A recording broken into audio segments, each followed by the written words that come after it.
X minus 5, 4, 3, 2, X minus 1, fire.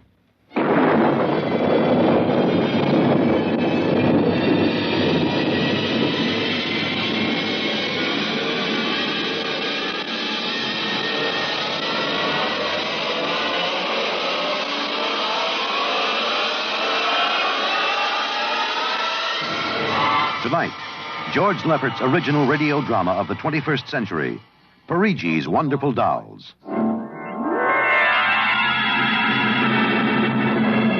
The doll shop stood on a quiet Washington side street, not too far from the sprawling Pentagon building. A woman and a child waited outside, the little girl peering eagerly through the window at the dolls inside, and the woman glancing impatiently at her wristwatch, as if expecting someone who was late for an appointment. And there was nothing about the doll shop to warn them that they were waiting to keep an appointment with doom. Oh, Mommy, look! Yes, what is it, dear? In the window of the shop, the tiny dolls. Oh, Mommy, do you think Daddy will buy me one? Well, we'll ask him when he comes, dear. He said 3 o'clock on this corner. I see him, Mommy. There he is. Oh, Henry, here we are. Hello, dear. Hi. Sorry I'm late. Well, we've been waiting for you. Cindy's been Yes, I'm afraid I'll have to call off the shopping, Alma. Oh, Henry, we promised. Yes, I know. Cindy. I'm sorry. It's just one of those things. You've been the wife of an army colonel long enough to know his life isn't his own. What is it this time? Oh, some more of that flying sphere nonsense. The pilot who says he sighted it last month crashed and was killed today, so the general wants a full report. Dear, what next? Daddy. We'll have a staff meeting at the Pentagon at 3:15. Daddy, look in this window. Oh, I haven't time, dear. Just for a minute, Daddy, please. Cindy, I haven't time to stop and watch a bunch of 6-inch dolls parading around in the shop. Say, they are lifelike, aren't they? Look at that, Alma. Dolls are marching around like a regular review. They've even got their own little band. Henry, your staff meeting. Hmm? Oh, yeah. Yes, I've got to run. Now, look, don't go spending a lot of money on that nonsense, Alma. No, dear. Bye. Bye, dear. Bye, Cindy. Bye, Daddy. Oh, Mommy, look. Look, the band's going to play. Aren't they wonderful, honey? You know, it's funny. I must have stood on this corner 1,000 times, and I've never even noticed this shop before. Good evening, children. Oh, well, good evening. Mommy, he talks awful funny. Hush, Cindy. Would you like to step inside the shop of Santor Perigi? Well, yes, we would. This way. Oh, Mommy, it's like beer.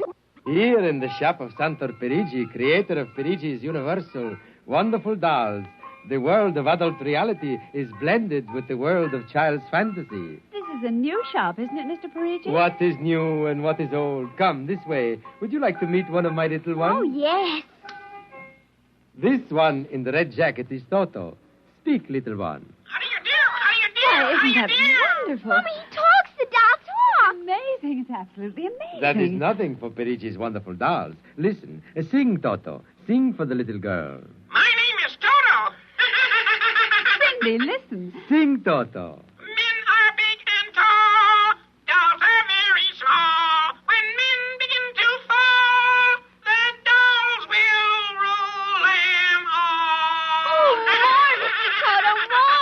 Well, how do they work, Mr. Perigi? How do they work? That is the secret of the great Perigi, greatest of all doll masters.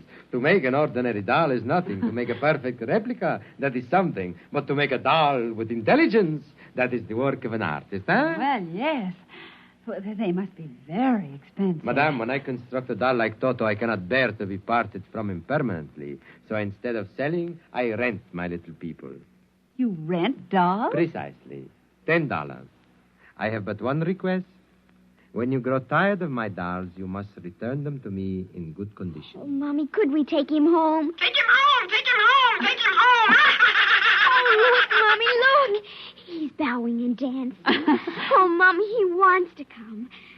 Please, I'll take such good care of it, please. Well, honey, we'll have to deal with your father later, but... Well... Oh, Mommy. All right, wrap him up, Mr. Perigi. Oh, dear, I have a feeling when your father comes home, we'll be sorry. Be sorry. Be sorry. Be sorry. Be sorry.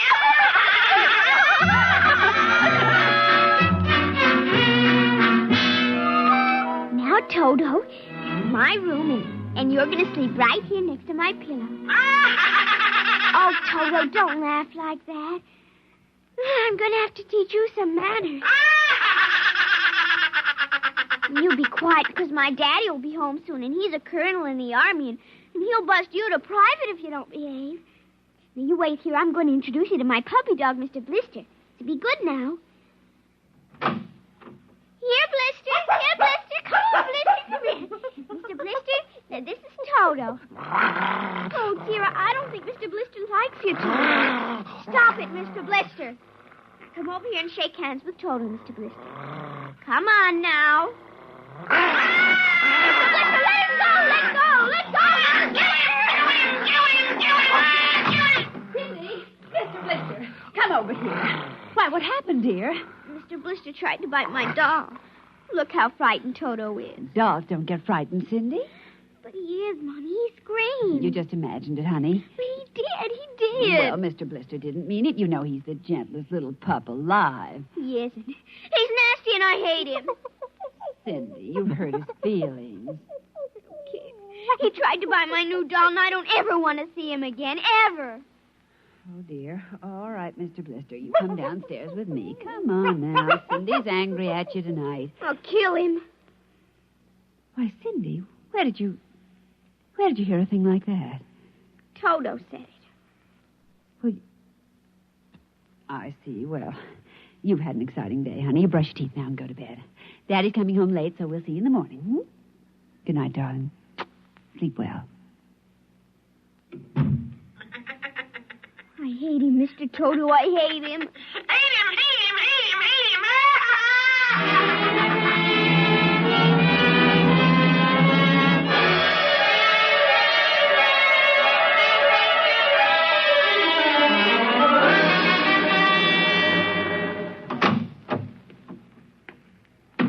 Morning, Alma. Breakfast ready? Just a minute.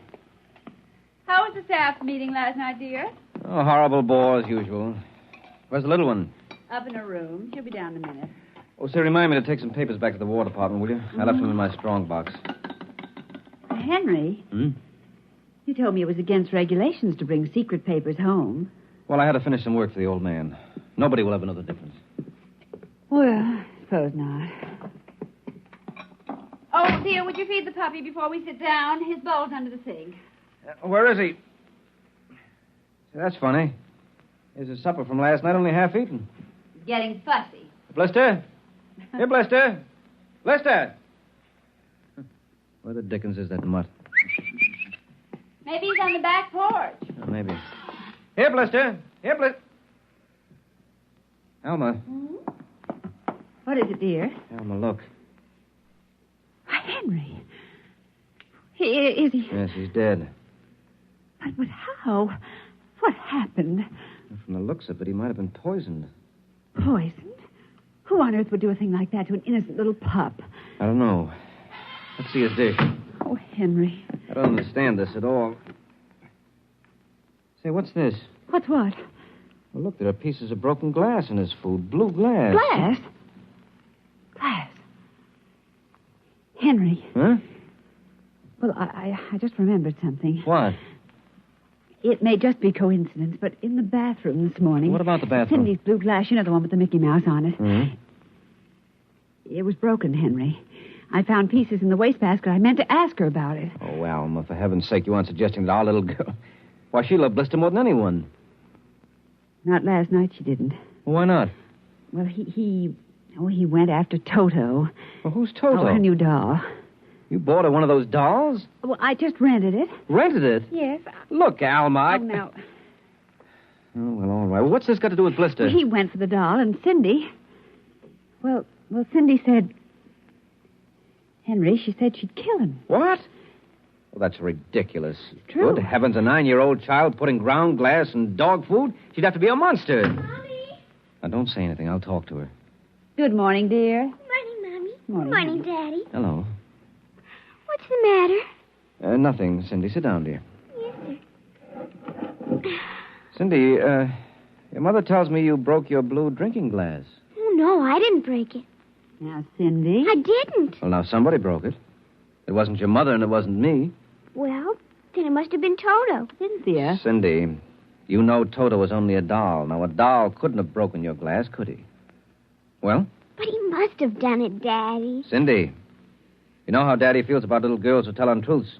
I'd hate to think you'd done something you knew was wrong and you were blaming it on a doll. What's the matter with Mr. Blister? Is he sick?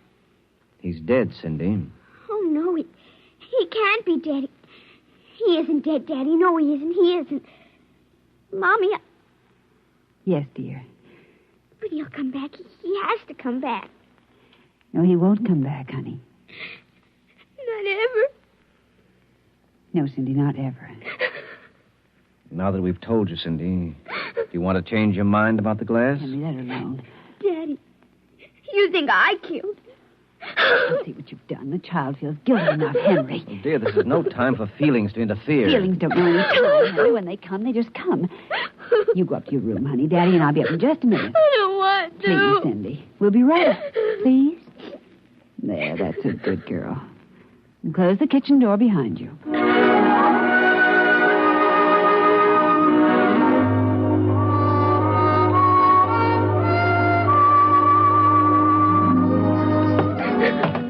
Mr. Blister's dead.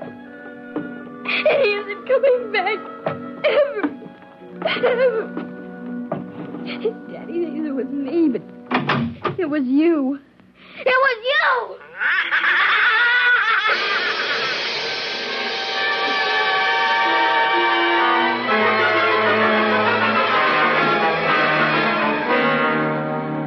You're listening to NBC Radio's award-winning science fiction series, X-1. Now we return to X-1 and Perigi'S Wonderful Dolls.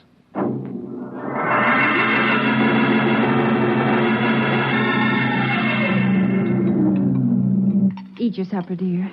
I'm not hungry. Oh, Cindy, you scarcely touched your lunch. I don't feel like eating. Is it Mr. Blister? Oh, Mama. Cindy, answer your mother. Now, Henry, she'll work it out in her own way, dear. Oh, I don't know. When I was a boy, there was such a thing as discipline. Where this child is being brought up... Henry. Well, it's true. There's no respect. Lying. Oh, I don't know. Alma, what's happened to us?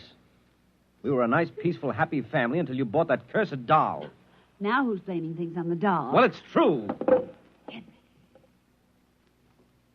You wanted to get some papers from your strong box. What? Oh, yes. Excuse me. Will you try to eat something, Cindy? Now, darling. Yes, ma'am. Alma. Alma. Yes, Henry, what is it? Alma, it's gone. What's gone? The box, the strong box, is gone. But it can't be. The door to your study's always locked, and you and I have the only key. I know all that, and I tell you it isn't there. Well, who would... I don't know, Alma. Those confidential reports, if they ever get into the wrong hands... Oh, I warned you about keeping them here. What if it ever came out in the open? Can't you see the papers? Army colonel, derelict in duty. Call the police, Henry. What, and throw my career in the wastebasket after 17 years? Well, we've got to find it ourselves. But it was there when I went in to clean this morning. Well, what about your key? Well, it's right here. I always keep it right with me. That's funny. Oh, no. But my other keys are all on the ring. You've lost it. I don't see how. Alma, how could you do it? Henry, please. Come on, we'll search the house. I can't think of anything else to do. Oh, dear, you're going to miss your staff meeting. Well, all right, never mind the meeting. My whole career goes up in smoke if we don't find those reports. Now, somebody get hold of your key and open that room. I know Cindy. Oh, let the child alone. She's been through enough. You know she wouldn't do a thing like that. I don't know anything anymore. I don't know my own child. I don't even know you. Henry. All I know is that strong box is gone with papers that are dynamite if the wrong person gets them. The question being who? What's that? Coming from upstairs. Dodo,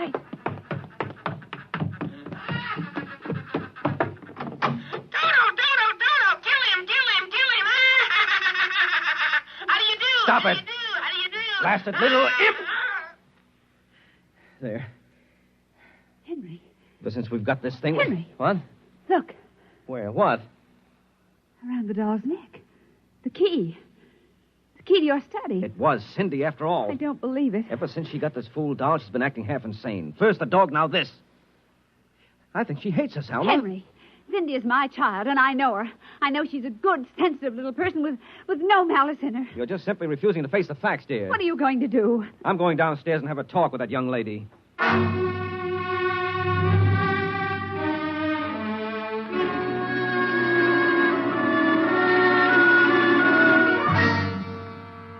Cindy, you're not telling me the truth. Oh, yes, I am, Daddy. Now, all I'm asking is that you tell me the truth. Now, where is it? I didn't take it, Daddy. Honest, I didn't take it. I suppose you're going to tell me now that a little 6-inch doll took my strong box and hid it. Well? Cindy, I'm speaking to you. I didn't take it, Daddy. You don't understand. Toto did it. Oh, he's terrible awful. He says things. He says he's going to kill everybody. Oh, Cindy, you're inventing things. It's true. At night when I'm sleeping, he stands next to my pillow and whispers things to me. Awful things. He told me he'd kill me, too, if I told him. Alma, I think this child is sick. I think she needs a doctor. Frightened, Henry. She's trembling like a leaf. Come on, darling. We'll go up to your room. I don't want to go No, up honey, there. Mommy will stay with you. I'm afraid. He's up there. Who, Cindy? Toto. Well, he won't be up there for long. Mr. Toto is going right back to Perigi'S wonderful doll shop before I lose my sanity, which means right now.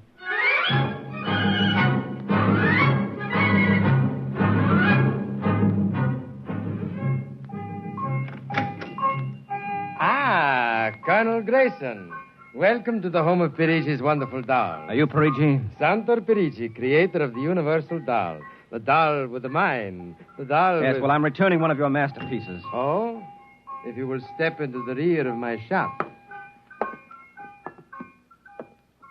Now, what is the complaint? There's no complaint. Here's your doll.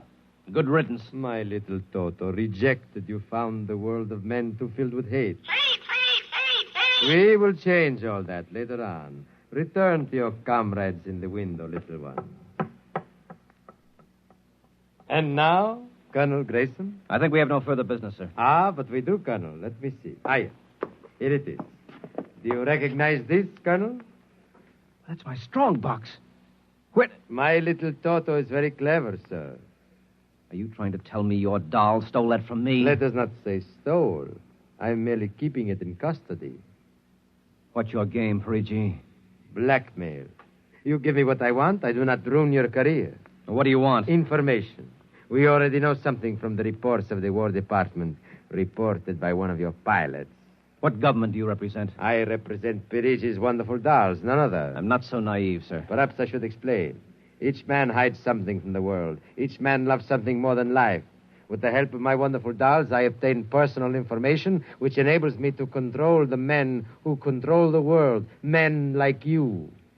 Hand over that strong box. I warn you, I have a gun. Give it to me. You are being foolish. Put down that walking stick. Now. No closer. Now.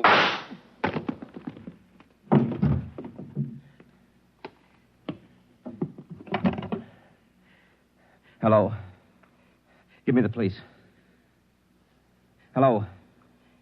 This is Colonel Henry Grayson. I've just killed a man. Perigi'S doll shop, corner of 4th and Lexington. The body is in the rear. I'll wait for you. Shut up. Shut up, you little fiend! Colonel Grayson! Did I hear you speak? Colonel Henry Grayson! Oh, it can't be. I must be going out of my mind. The 6-inch doll... Shut up! Your master's dead! You are mistaken, Colonel. I, Toto, am the master. What do you mean? If you will examine the body of Santo Perigi, you will see that he does not bleed. And he does not bleed, Colonel, because Santo Perigi never lived. Never lived. Santo Perigi is a doll. A doll? But he's a man. He talks. He walks. The people of Meritrix are skillful doll builders. Meritrix? Doll builder? Who are you? I am Xanthus Imperator, commander of the legions of the third planetoid, Meritrix. Legions? Planetoid? My people and I, whom you regard as dolls, come from a tiny planet beyond the moon. What? So small that it cannot support our population. That's true. We landed one of our space spheres on Earth 3 months ago with the intention of colonizing. Unfortunately, one of your pilots intercepted us. So that's why you wanted our information. Precisely. And you are human? Quite human. Of course, in order to deal with Earth people without suspicion, we were forced to construct Perigi, a man-sized doll. No, it can't be. I can't believe this. I'm I'm having hallucinations. I've got to get out of here. That will be impossible. We have weapons of destruction quite unknown to Earth people. I phoned the police. They'll be here soon. By the time they arrive, my people will have prepared something quite shocking.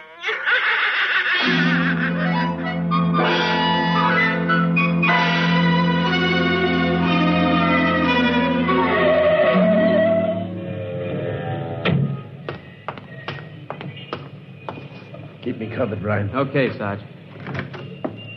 All right. You the guy who turned in the call? Yes, that's right, Sergeant. Where's the body? Well, you see, it isn't exactly a body. What do you mean? It's a doll. What? Now, wait, you've got to let me explain.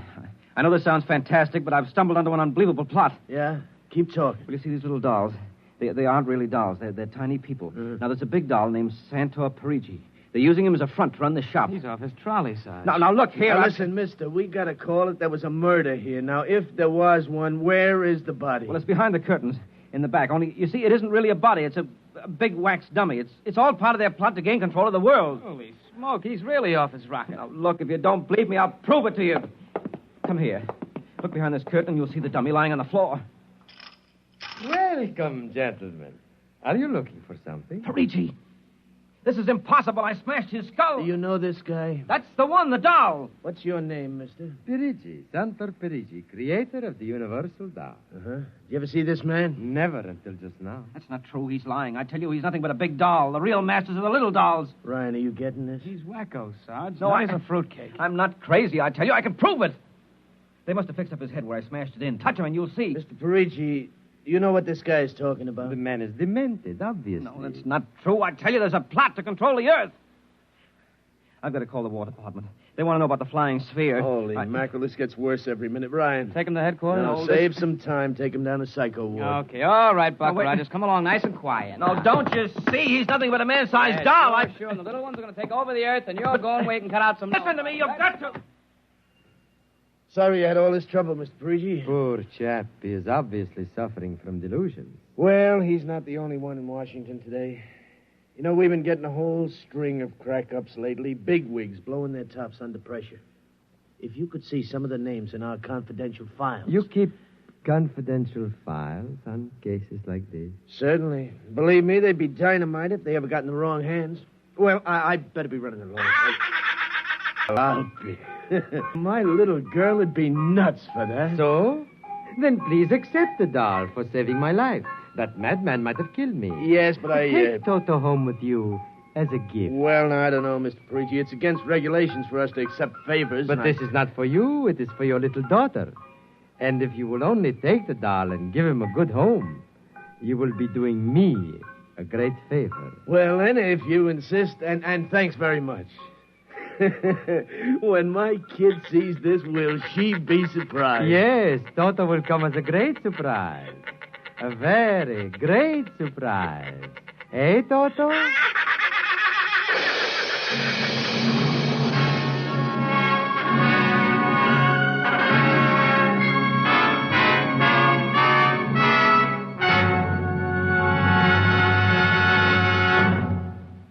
This was from the world of X-1.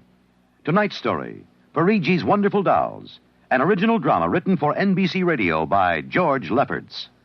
Featured in the cast were Denise Alexander, Joan Alexander, Les Damon, Joe DeSantis, and Leon Janney as the doll Toto.